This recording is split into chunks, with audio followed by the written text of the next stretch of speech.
जय श्री राम, जय हनुमान। आज हम सब जानकारी प्राप्त करेंगे संतान के प्रति से। कहा जाता है कि काफ़ी वर्ष बीत जाने के बाद भी किसी किसी व्यक्ति को संतान नहीं हो पाते हैं। आज हम उसके बारे में जानकारी प्राप्त करेंगे कि संतान न होने का कारण और उसका उपाय। तो संतान का घर जो होता है वो 5वां घर होता है, जैसे कि पहला, दूसरा, तीसरा, चौथा, 5वां। तो 5वें घर का स्वामी कौन हुआ, यहाँ पर हमने लिखा है। जैसे देखिएगा वृश्चिक, तो वृश्चिक के स्वामी होते हैं मंगल।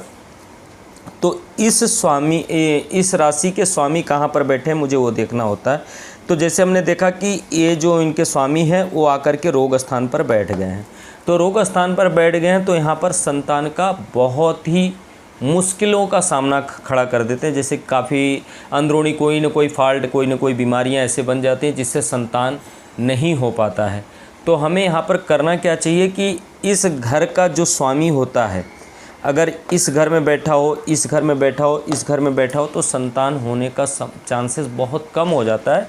फिर भी मैं इतना कह सकता हूँ कि अगर आप इसका उपाय करके अगर परमात्मा का कुछ उपाय या पूजा पाठ करते हैं तब जा कर के आपको लाभ की प्राप्ति होगी।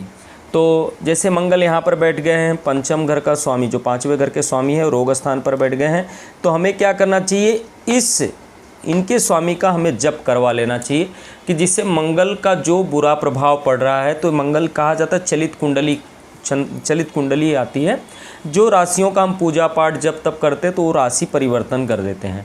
तो अगर हम यहाँ पर मंगल का जप तप कर देंगे तो मंगल का यहाँ पर अच्छा प्रभाव मिल जाता है। तो जा कर के यहाँ पर हम कुछ देवी देवताओं का, शिव जी की आराधना करना, राम जी की पूजा करना या भगवान श्री कृष्ण की, तब जा कर के हमें संतान का योग बनता है। अब हम दूसरा सूत्र जानते हैं, किसी व्यक्ति को संतान हो भी जाता है तो कहीं ना कहीं वो बच्चा खंडित हो जाता है या बच्चा जन्म लेने के बाद कुछ ही दिनों के बाद उसकी मृत्यु हो जाती है। तो उसका कारण क्या होता है, जो 5वें घर का स्वामी जो है वृश्चिक राशि, इसका स्वामी हमें पता करना होता है। तो इसका स्वामी जा कर के 8वें घर पर अगर बैठ जाए, 8वें घर पर बैठ जाए तो बच्चा या तो बीमार रहता है या तो उसकी आयु बहुत कम होती है, जिसके वजह से कहीं ना कहीं वो बच्चा जा कर के खंडित हो जाता है। अगर ये पाप ग्रहों की राशि है और वो पापक ग्रह का स्वामी जाकर मृत्यु के स्थान पर बैठ जाए तो बच्चा ज़्यादा दिन तक जीवित नहीं रह सकता है। तो हमें इसके लिए उपचार पहले से करा लेना चाहिए कि जिससे वो तकलीफ़ें ना आवे। जैसे मान लिया कि अभी यहाँ 8 अंक है तो हमने मान लिया यहाँ पर 10 लिखा हुआ है मकर राशि। तो मकर राशि का स्वामी यहाँ शनि बैठे हैं, तो शनि आकर के यहाँ बैठ गए। हम आपको समझाने के लिए बता रहे हैं ये। तो शनि यहाँ पर बैठ गए हैं तो बच्चे को कहीं ना कहीं रोग से या कोई ना कोई ऐसा स्वास्थ्य से संबंधित कोई ऐसा घटना घट जाता है, या बच्चे का सांस रुक जाता है, या बच्चे के पेट में तकलीफ़ बढ़ जाती है जिससे बच्चा ज़्यादा दिन तक जीवित नहीं रह पाता है। तो हम इसके बारे में आपको उपाय बताते हैं कि शनि महाराज की जप या उपाय करवा लेना चाहिए, जिससे आपके संतान को किसी भी प्रकार का दिक्कत ना हो।